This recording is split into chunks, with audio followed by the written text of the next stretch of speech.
아멘. 오늘 같이 은혜 받으실 말씀을 합독합니다. 요한복음 13장 34절, 35절 이 두 절만 같이 합독하도록 하겠습니다.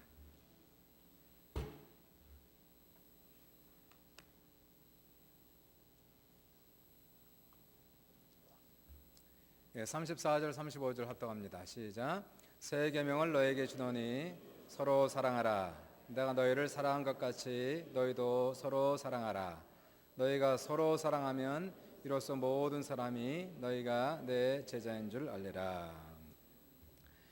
오늘은 서로 사랑합시다. 이러한 제목으로 다시 한번 은혜를 나눕니다. 따라해 보십시오. 서로 사랑합시다. 버클리 대학의 연구팀이 하얀 쥐를 가지고 연구를 했답니다. 먼저 한 장소에는 한 마리 쥐에게 혼자서 마음껏 먹을 수 있도록 모이를 주었고요. 또 다른 실험실에는 5마리의 쥐들이 한데 모여서 서로 몸을 비비면서 음식을 먹을 수 있도록 그렇게 실험실을 만들었습니다. 마지막 한 군데에는 사람이 애정을 가지고 그 하얀 쥐를 사랑해주고 돌보아주면서 정성껏 먹이를 주었는데, 첫 번째 혼자 마음껏 음식을 먹었던 흰 쥐는 600일을 살다가 죽었다고 하고요. 두 번째로 5마리의 쥐가 함께 모여서 서로 몸을 비비면서 먹었던 쥐들은 평균 700일을 살고 죽었다고 합니다. 마지막 사람이 정성껏 사랑해주고 돌보아줬던 쥐는 950일을 살고 죽었다고 합니다. 원인을 조사한 결과는 사랑이라고 하는 에너지가 뇌세포의 성장 호르몬의 생성을 자극해서 뇌세포가 증식했다라는 그런 결론을 맺었습니다. 우리 기독교를 보통 사랑의 종교다 이렇게 얘기하죠. 맞습니다. 성경은 말씀하기를 하나님은 사랑이시다 이렇게 얘기합니다. God is love. 또한 인간관계에서 3가지가 꼭 필요한데, 믿음과 사랑과 소망, 이 3가지는 항상 있어야 되는데 그 중에 제일은 사랑이라 이렇게 말씀하세요. 이 세상에서 가장 큰 계명이 뭡니까? 어떤 율법사가 예수님께 이리 물어보니까 예수님께서 말씀하시기를 가장 크고 첫째 되는 계명은 이것이니 곧 주 너의 하나님을 사랑하라 하신 이것이요, 둘째 계명은 그와 같으니 내 이웃을 내 몸처럼 사랑하라. 오늘 본문에서 예수님께서 제자들에게 3계명을 주시는데, 너희는 서로 사랑하라. 내가 너희를 사랑한 것 같이 너희도 서로 사랑하라. 너희가 서로 사랑하면 모든 사람들이 너희가 내 제자인 줄 알리라. 이렇게 서로 사랑하라고 3번씩이나 반복하면서 3계명, 유일한 계명을 지금 주고 계십니다. 우리 인간을 포함한 모든 창조물은 다 사랑을 주면서 받으면서 존재하게 되어 있습니다. 그 이유는 사랑 되신 하나님께서 온 우주 만물을 창조하실 때에 사랑으로 창조하시기 때문에 그런 것입니다. 특별히 인간은 하나님의 특별한 사랑 속에서 사랑을 받으면서 창조되었기 때문에 인간은 온 우주 만물 중에서 가장 사랑을 갈급하게 하고 사랑을 주고받아야 되는 것입니다. 우리 육신은 반드시 음식을 먹어야 살겠지요. 그래야 유지가 되겠지만, 사랑하는 여러분, 우리의 영혼은 무엇을 먹으며 건강해질까요? 무엇을 먹으면서 유지가 될까요? 그것은 반드시 사랑을 먹어야 우리가 건강해지고 행복해질 수 있다는 것입니다. 오늘 본문에서 예수님께서 돌아가시 바로 전날 제자들 불러 모으시면서 마지막 제자들과 식사하시고 그리고 그들의 발을 씻어주십니다. 그리고 마지막 유언처럼 남기신 말씀이 오늘 이 말씀이에요. 34절 35절에 내가 너희를 사랑한 것 같이 너희도 서로 사랑하라. 과연 우리 믿는 사람들, 우리 가정과 교회는 서로 사랑하는 공동체가 되어야 되는데 어떤 사랑으로 우리가 사랑해야 될까요? 예수님이 우리를 사랑한 것처럼 너희도 서로 사랑하라. 이 말씀 속에는 몇 가지의 깊은 진리가 담겨져 있습니다. 첫 번째, 감동적인 사랑을 얘기합니다. 따라해 보십시오. 감동적인 사랑. 예수님은 모든 사람을 사랑하시는데 참으로 사람의 마음을 울리는, 사람의 마음을 감동시키는 이러한 사랑으로 사랑해 주셨어요. 사랑받을 수 없는 사람을 사랑하셨습니다. 비천한 사람, 가난한 사람, 병자, 죄인들, 특별히 사랑이 더 많이 필요한 사람들에게 더 많은 관심을 갖고 애정을 표현하셨던 것을 볼 수가 있게 됩니다. 당시에 버림받은 사람이라고 하는 나환자들, 이러한 사람들을 어루만지시면서 그들을 고쳐주셨습니다.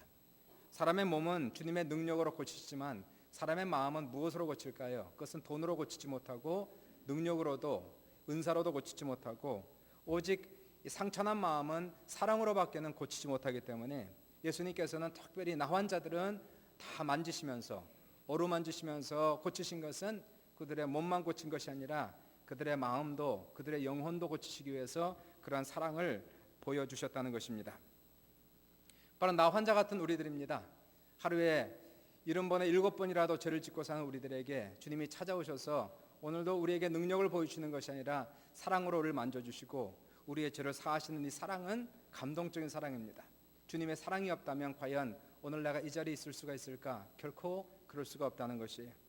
우리는 너무나 잘 아는 찬양 중에 하늘을 두루마리 삼고 바다를 먹물 삼아도 한없는 하나님의 사랑 다 기록할 수 없도다. 하나님의 엄청난 사랑, 하늘보다도 높고 바다보다 넓고 깊은 이 사랑을 우리의 마음속에 부어진다면 우리도 그 사랑을 서로에게 나누어 줄 수 있는 그런 사랑의 사람, 사랑의 공동체가 분명히 될 수 있다고 믿습니다. 우리가 한국의 성자라고 불리는 분이 많지 않습니다. 물론 가톨릭에서는 성자를 만들지만 기독교는 성자를 만들질 않습니다. 그러나 기독교계 안에서 성자라고 불릴 수 있는 사람이 몇 명 있는데 그 중에 가장 첫 번째로 꼽는 사람이 손양원 목사님이세요. 사랑의 원자탄이라는 별명을 가진 분이시죠. 이 손 목사님은 1945년 8월 달에 해방이 된 후에 애양원 교회에서 나환자들과 동고동락하며 그들에게 모든 정성과 사랑을 쏟아부으시고 결국은 그곳에서 순교를 하시게 됩니다. 보통 나환자들보다 훨씬 더 중한 병이 모여 있는 곳이 14호실이었다고 하는데요. 손 목사님 특별히 그 14호실의 환자들에게 관심과 애정을 더 많이 쏟아부었습니다. 환자들이 거부하는데 목사님 잘못하면 병 옮아요. 그래도 이 목사님은 그 병실을 드나들면서 그들의 손을 잡고 함께 식사를 같이 했다고 합니다. 환자들의 피고름 나는 손을 거침없이 부여잡고 장시간 대화를 나눈 것은 사람의 사랑이 아니라 그리스도의 사랑이 그의 마음에 있었기 때문에 그랬습니다. 한 번은 박옥선이라고 하는 여환자가 발밑에 난 종기 때문에 다리를 절단해야 할 만큼 큰 심각한 그러한 병에 걸렸다고 합니다. 그 당시에 나병의 환부에는 사람의 침이 좋은 약이 된다고 해서 손 목사님은 입으로 피고름을 빨아주었다는 이러한 일도 있다는 것입니다.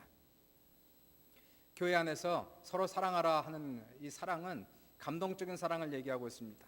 물론 우리가 손양원 목사님 같은 사랑을 갖는 사람은 거의 없을 겁니다. 이런 분은 한 세기에 한 명 나올까 말까한 그러한 귀한 분이지만 적어도 교회가 서로 사랑하는 이 모습은 세상과는 사뭇 차이가 나야 되고 틀려야 된다는 것입니다. 세상을 보면은 가치관이 확실하게 정해져 있습니다. 세상에서는 가진 자와 없는 자 사이에 큰 차별 대우가 있는 것입니다. 낮은 자들은 높은 사람 앞에서 굽신거리고 눈치를 봐야 되는 것이 세상입니다. 그래서 사람들은 어찌하든지 성공하기 위해서 잘 되기 위해서 공부를 더 많이 하는 거예요. 더 열심히 하고 더 돈을 많이 버는 것입니다. 그러나 만약 이러한 가치관이 교회까지 들어온다면은 세상과 교회는 차이가 없을 것이고 교회는 결코 세상에서 빛과 소금의 역할을 감당하지 못할 것이에요. 교회가 사랑의 공동체라고 하는 것은 우선 1차적으로 계급이 없다는 것입니다. 우리는 예수 안에서 다 형제와 자매가 된다는 사실입니다. 오늘 영상 속에서도 잠시 보았지만은 야고보서 2장에 야고보는 교회의 모습을 힐난하면서 이렇게 얘기하고 있습니다. 내 형제들아, 사람을 차별하여 대하지 말라. 만일 너희 회당에 금가락질 끼고 아름다운 옷을 입은 사람 들어오고 또 남루한 옷을 입은 가난한 사람이 들어올 때에 너희가 아름다운 옷을 입은 자를 눈여겨보고 말하되 여기 좋은 자리에 앉으소서 하고 또 가난한 자에게는 말하되 너는 거기 서 있든지 내 발밑에 앉으라 하면 너희끼리 서로 차별하며 악한 생각으로 판단하는 자가 되는 것이 아니냐. 세상에서 성공한 사람들, 교회에서는 더 낮은 자세로 섬겨야 됩니다. 세상에서 인정받으니까, 세상에서는 존경받으니까, 세상에서는 섬김을 받으니까 특별히 교회에 오면은 높고 낮음이 없습니다. 하나님 앞에서는 다 형제요 자매요. 우리는 서로 다 종의 형체를 가져 섬기는 모습을 가져야 된다는 것입니다. 우리가 공부 열심히 합니다. 우리가 성공하려고 합니다. 그러나 그 목적은 틀린 것이에요. 우리는 세상에서 더 존경받기 위해서 공부하고 성공하는 것이 아니라 우리의 목적과 우리의 동기는 틀립니다. 우리가 열심히 공부하고 열심히 일하여 성공하고자 하는 것은 더 잘 섬기기 위하여, 더 많은 사람들을 섬기기 위해서 우리는 그렇게 하는 것입니다. 예수님께서 제자들의 발을 씻기신 모습을 보면은 너무나 큰 은혜가 되는 것이에요. 바로 이 사건이야말로 제자들의 마음에 심금을 울리는 그러한 사건이었습니다. 너무나 충격적인 그러한 사건이었어요. 천지를 지으신 하나님이셨고 그의 아들 예수 그리스도께서 이 세상에 육신의 몸을 입고 오신 것만 해도 감당하기 어려운 은혜요 사랑이었는데, 그것도 부족하여 이젠 종의 모습으로 오셔서 제자들 발 아래서 물을 떠다가, 그리고 그들의 발을 하나씩 하나씩 씻기면서 제자들에게 이 말씀을 하세요. 내가 주와 또는 내 선생 되어 너희 발을 씻었으니 너희도 서로 발을 씻어주는 것이 옳으니라. 내가 너희에게 행한 것 같이 너희도 행하게 하려 하여 본을 보였노라. 정말로 우리가 예수 믿어 거듭났다면 우리에게는 어떠한 특징이 나타나야 될까요? 교회가 정말로 거듭나고 성령 충만한 교회라고 자청한다면 어떠한 모습이 특징일까요? 그것은 바로 이 자세를 말하는 것이에요. 서로 사랑하는데 인간적인 사랑이 아닌 그리스도의 사랑이 부어진 바 되어서 이 사랑으로 서로 발을 씻겨주는 그러한 놀라운 감동적인 사랑을 반드시 가져야 된다는 것이고요. 이러한 모습이 있어야지만이 세상과 차별된 그러한 공동체가 될 것이고 세상 사람으로부터 존경받는, 인정받는 그러한 공동체가 될 것이고 세상에서 볼 수 없는 큰 사랑의 공동체가 되는 것이 바로 주님께서 명령하신, 주님께서 기도하신 그러한 교회의 모습이라는 것입니다. 두 번째, 끝없는 사랑입니다. 따라해 보십시오. 끝없는 사랑. 오늘 본문 말씀은 13장 1절부터 이 사건의 기록이 되기 시작해요. 13장 1절에 바로 거기에 서론을 이렇게 적고 있습니다.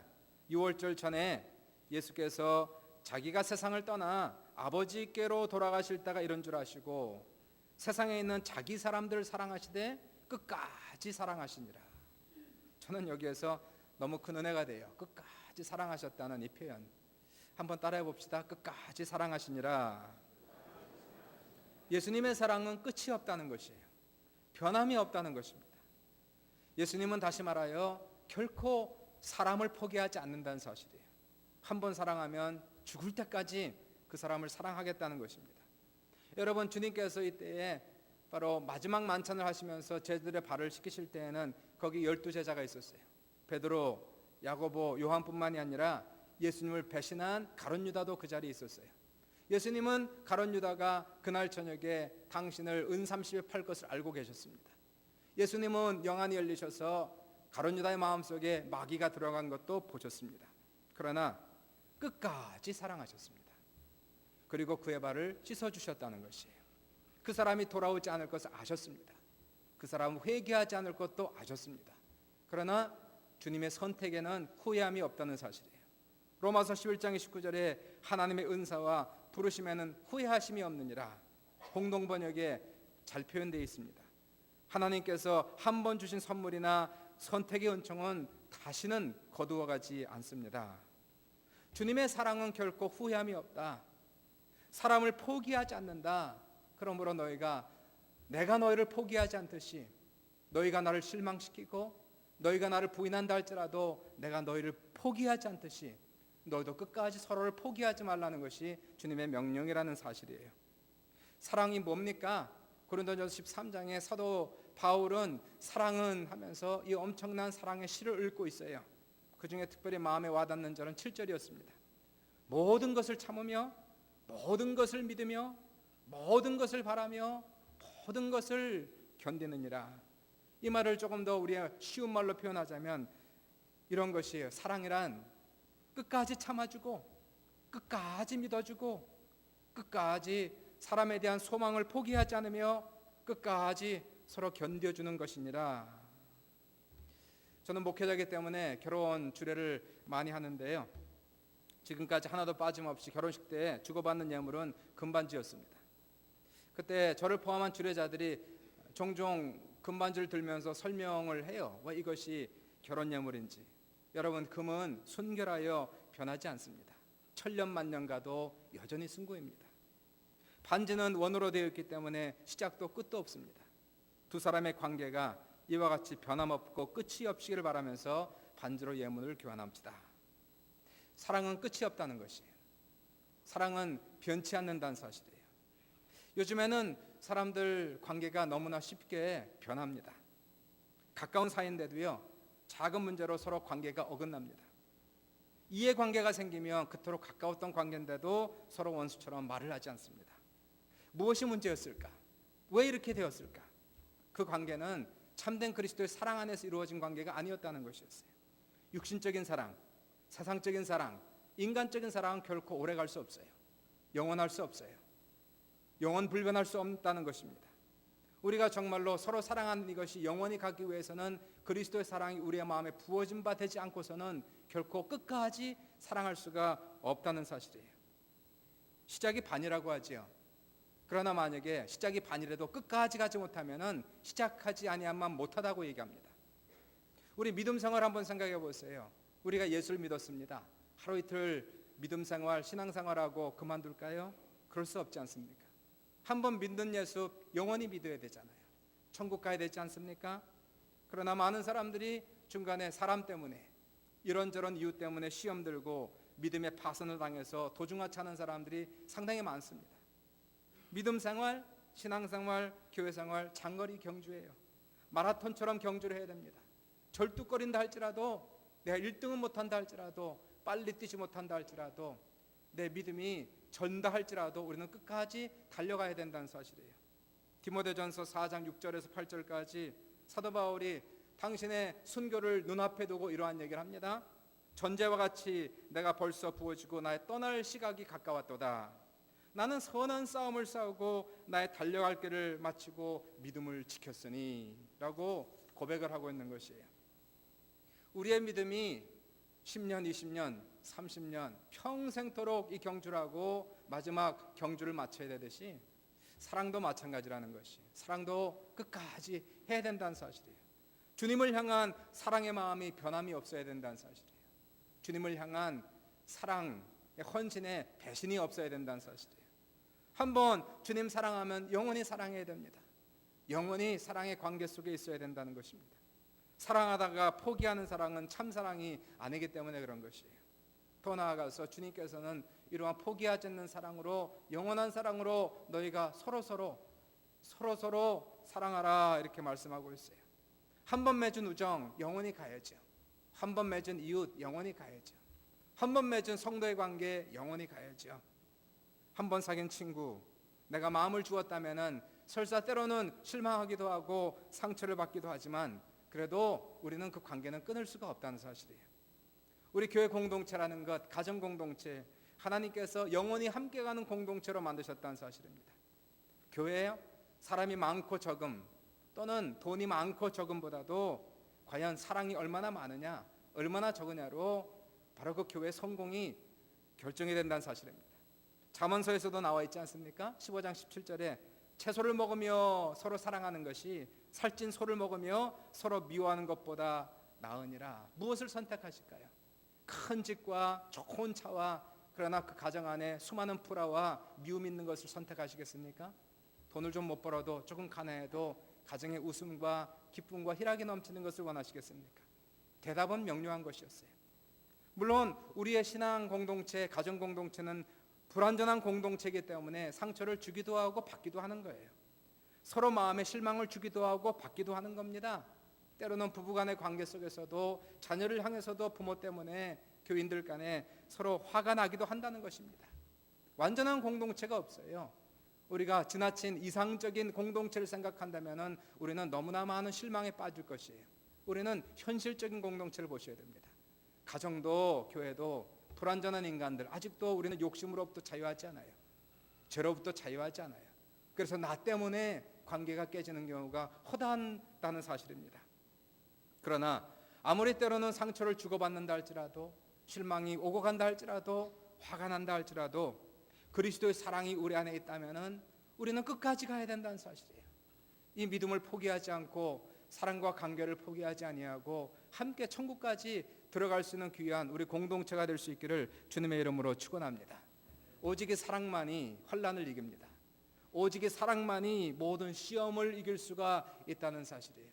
해답은 다른 데 있지 않고요. 오직 그리스도의 사랑이 우리의 마음에 부어진 바 될 때에 그 사랑으로 우리는 힘들어도 어려워도 연약해도 다리를 철어도 우리는 끝까지 달려갈 수 있는 귀한 우리의 사랑의 공동체 될 수 있기를 다시 한번 주님의 이름으로 축원합니다. 마지막 세 번째는 자신을 버리는 사랑입니다. 따라 보십시오. 자신을 버리는 사랑. 예수님의 사랑은 자기를 버린 사랑이었어요. 목숨을 내놓는 사랑이었습니다. 요한복음 15장을 읽으시면은 이 예수님의 이 사건은 요한복음 13장, 14장, 15장, 16장까지 계속되는 마지막 디스코스입니다. 마지막 주님의 대화의 내용이 들어가는데요. 15장에 보시면 거기에서 주님께서 다시 한번 서로 사랑하라는 이 명령을 주세요. 12절부터 14절에 내 계명은 곧 내가 너희를 사랑한 것 같이 너희도 서로 사랑하라 하는 이것이니라. 내가 너희를 사랑한 것처럼 너희도 서로 사랑하라. 사람이 친구를 위하여 자기 목숨을 버리면 이보다 더 큰 사랑이 없나니 너희는 내가 명하는 대로 행하면 곧 나의 친구라. 주님께서 우리의 친구가 되시고 하시는 말씀이 내가 너희를 위해서 죽는다라고 얘기하는 것이에요. 사랑이라는 것은 결국 죽음이라는 겁니다. 사랑하기 때문에 죽을 수가 있다는 사실이에요. 사랑하는 사람이라면 내가 죽겠다는 사실입니다. 자녀가 질병에 걸려 죽어간다면 부모는 자식을 살릴 수만 있다면 기꺼이 죽을 것입니다. 사랑하기 때문에 가능한 마음이라는 사실이에요. 어떤 아들이 병이 나서 괴로워하다가 도저히 의학으로 고칠 수 없어서 병이 낫기 위해서 교회를 출석하기 시작했답니다. 일가 친척이 다 다른 종교를 믿기 때문에 이 사람이 교회를 다니는 것에 대해서 대단히 반발하고 화를 내면서 아들의 어머니에게 아들이 교회 나가지 못하도록 종용하라고 그렇게 강요를 했어요. 80이 넘은 이 어머니도 다른 종교를 뜨겁게 믿고 있었던 그런 어머니였는데 이 80 넘은 이 어머니가 그 다른 형제들에게 또 친지들에게 얘기한 것이 우리 아들 교회 나가서 건강하게만 된다면 내가 무슨 종교는 못 믿겠느냐. 그래서 그 아들과 함께 일가 친척의 반대도 불구하고 교회 나가서 함께 기도했는데 아들의 병을 깨끗하게 나았다는 사실이에요.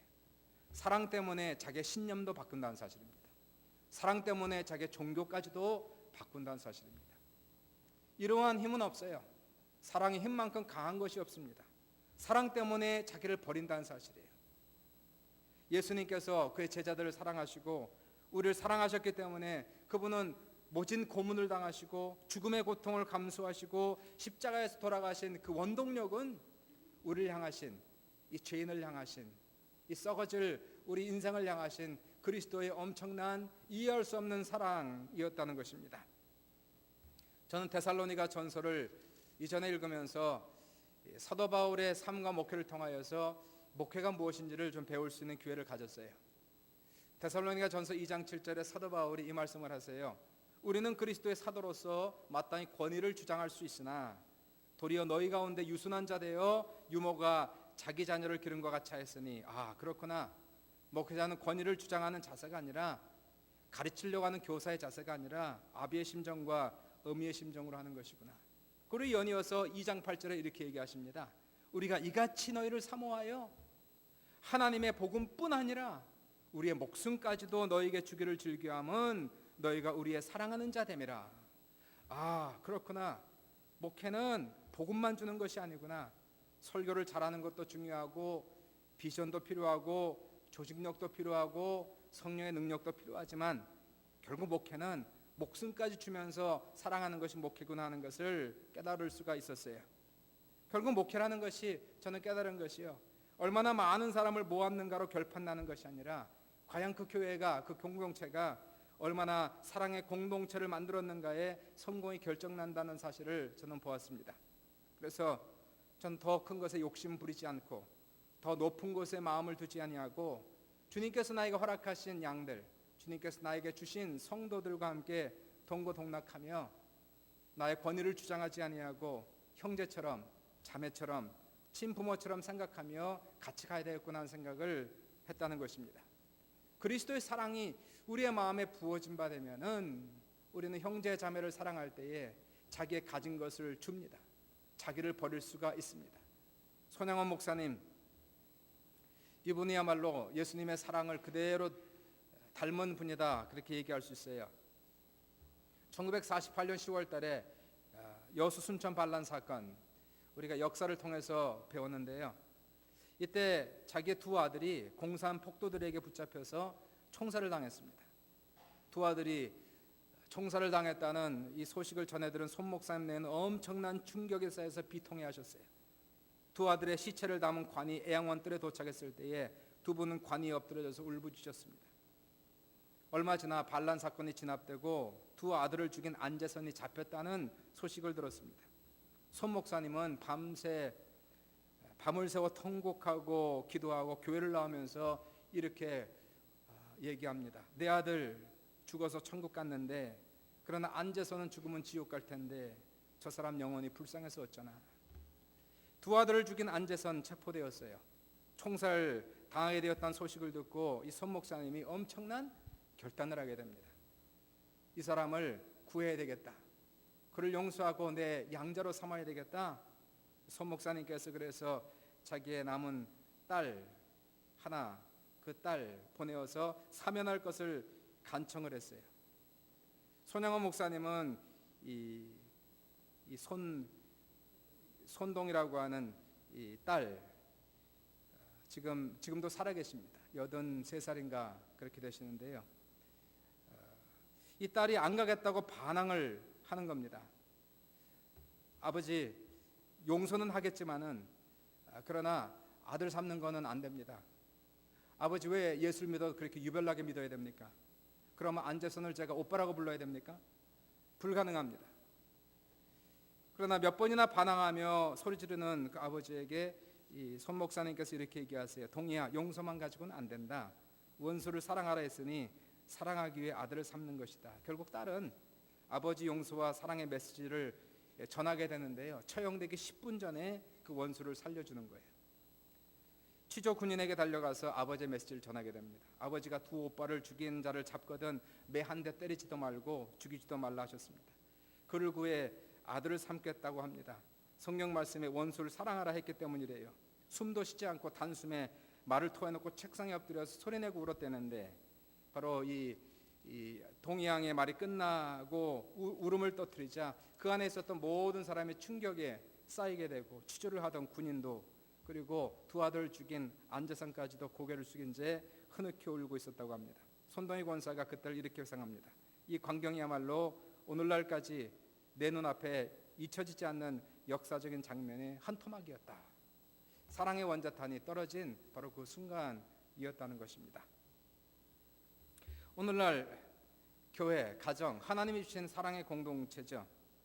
예수 믿는 가정과 정말로 성령 충만하다고 자청하는 교회라면은 반드시 세상과 구별되어야 되는데, 어떤 부분에서 세상과 달라야 될까요? 주님께서 하신 말씀이 너희가 서로 사랑하면 모든 사람이로서 너희가 내 제자인 줄 알리라 라고 얘기하시면서, 교회에서는 발견되어야 되는 것이 꼭 한 가지가 있습니다.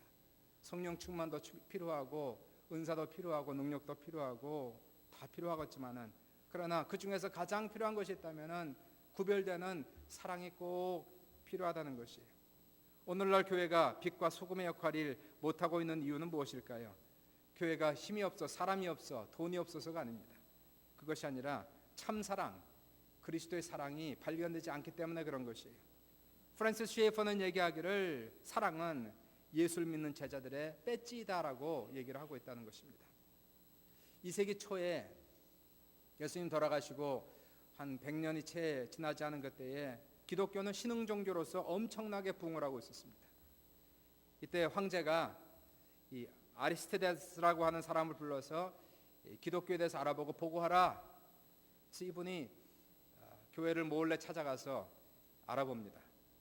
아리스토텔레스는 한참 동안 여기저기 교회를 다니면서 그 교회를 방문하고, 그리고 나서는 황제에게 글을 보내요. 보고를 합니다. 그리고 이 글이 135년에 어폴로지라고 하는 그러한 책에 쓰여집니다. 황제여, 진리를 발견한 자는 다름 아닌 크리스찬들이었습니다. 전 그들의 글을 읽으며 그들이 다른 어떤 사람들보다 진리를 바로 알고 있으며 그것에 더 가까운 사람들이라는 것을 깨달았습니다. 그들은 서로 사랑하고 있습니다. 그들은 과부를 경시하지 않으며 학대하는 자들에게서 고아를 구해냅니다. 돈을 많이 가진 사람들이 자신의 소유를 아무것도 갖지 않은 자에게 아낌없이 내어주고 있습니다. 만일 여행 중에 있는 낯선 이를 만나면 그들은 그를 자기의 집으로 초대해서 진짜 형제를 대하듯 기쁨으로 대접합니다. 그들이 서로를 형제라고 부르는 것은 혈연에 따른 것이 아닙니다. 그들은 하나님 안에서, 한 성령 안에서 모두가 그들의 형제라 생각하고 있습니다. 만일 가난한 사람이 이 세상을 떠날 때가 된다면 그들은 할 수 있는 최선을 다해 그의 장례를 치러주고 있습니다. 어떤 이가 그리스도를 위해 옥에 갇혔거나 핍박당할 때 모든 이들이 그의 필요를 돌보아 줍니다. 그들 중 가난한 이가 궁핍에 처했음에도 누구도 그를 위해 내어줄 것이 없다면 그들은 가난한 이를 위해 2, 3일씩 금식하고 있습니다. 이런 방식으로 그들은 가난한 이들에게 음식을 제공합니다. 그럼에도 그들은 사람들에게 자신의 선행을 큰 소리로 알리지 않습니다. 오히려 누구도 그 사실을 알아채지 못하도록 조심합니다. 그들은 마치 발견한 보석을 감추듯 선행을 숨기고 있습니다. 교회와 가정은 사랑의 공동체가 되어야 된다라고 오늘 성경에서 예수님께서 우리에게 말씀을 주시고 있습니다. 주님께서 우리를 사랑하셨듯이 너희는 서로 사랑하라. 지금 이 시간에 세상에서 교회를 향하여 요구하는 것은 무엇일까요? 더 많은 힘, 더 많은 능력, 더 많은 교세가 아닙니다. 지금은 교회가 감동을 주어야 되는 시대예요. 감동을 끼치는 세대. 그리스도의 사랑을 우리의 마음에 받아서 그리고 다른 사람들에게 비슷하게 그러한 사랑을 줄 수 있는 감동의 사랑, 영원한 사랑, 끝이 없는 사랑, 그럼 생명까지도 줄 수 있는 내 물질을, 시간을 내줄 수 있는 이러한 사랑을 세상에서는 요구하고 교회가 이런 것을 보여줄 때에 비로소 우리가 진정으로 거듭난 사람이요 진정으로 성령 충만한 사람이고 예수님의 참된 제자의 모습이라고 성경은 오늘 얘기를 하고 있습니다. 우리의 마음속에 그리스도의 사랑이 부어진 바 되어야 되는데 아직도 우리 안에는 욕심이 너무 많습니다. 죄가 너무 많습니다. 아직도 우리 안에는 자아가 너무나 가득하게 있기 때문에 그리스도의 사랑은 계속 부어지고 있지만 우리가 채울 수가 없다는 사실이에요.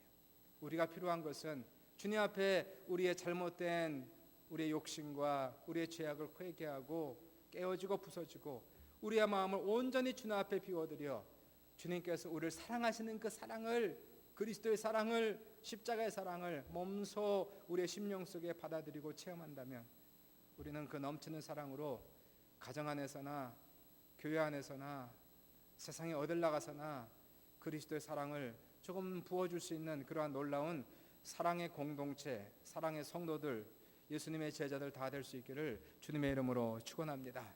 오늘 이 시간도 예배 중에 하나님이 사랑으로 우리에게 찾아오셔서 문둥병 환자 같은 우리들을 품어주시고 우리의 죄를 용서해 주시고 우리의 마음을 치료하시고 우리에게 은혜를 주시고 사랑을 부으시는 이 놀라우신 사랑, 주님께서 우리의 마음의 눈을 밝혀 보게 하시고 느끼게 하시고 깨닫게 하셔서 이번 한 주간 살아가며 우리의 강팍한 심령이 부드러워지게 하여 주소서.